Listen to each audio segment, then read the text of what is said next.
Balik natin sa taong 2018, first time ko mag-apply.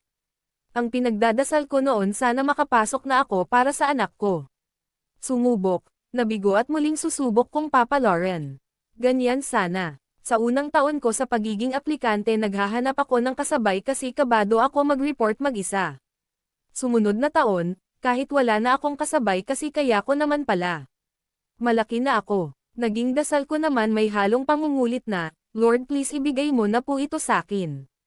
Ikatlong taon naman pinagsabay-sabay ko na, lahat ng mabalitaan ko na may kota, sige larga at ang requirements ay ipasa.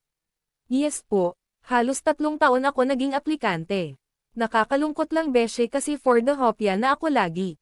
Lagi ko pinaghahandaan ang bawat phase ng application, jogging, push-up at sit-up.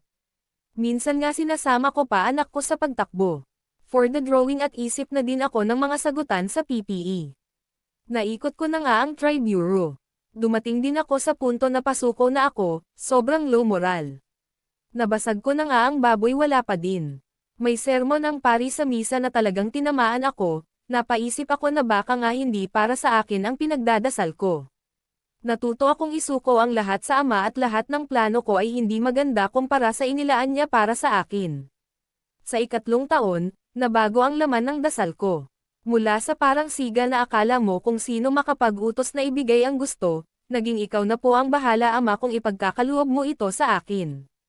Hinihiling ko lang na bigyan niya ako ng wisdom para maintindihan ang plano niya sa akin at lakas ng loob na kayanin kung sakali man hindi ako palarin.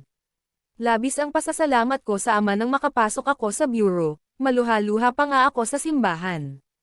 Malaki din ang pasasalamat ko sa mga taong sumuporta sa akin, mula sa pagbabantay sa mga anak ko pag umaalis ako, at tulong pinansyal para maitawid ang pangangailangan bilang aplikante. Sa lolo at lola ko.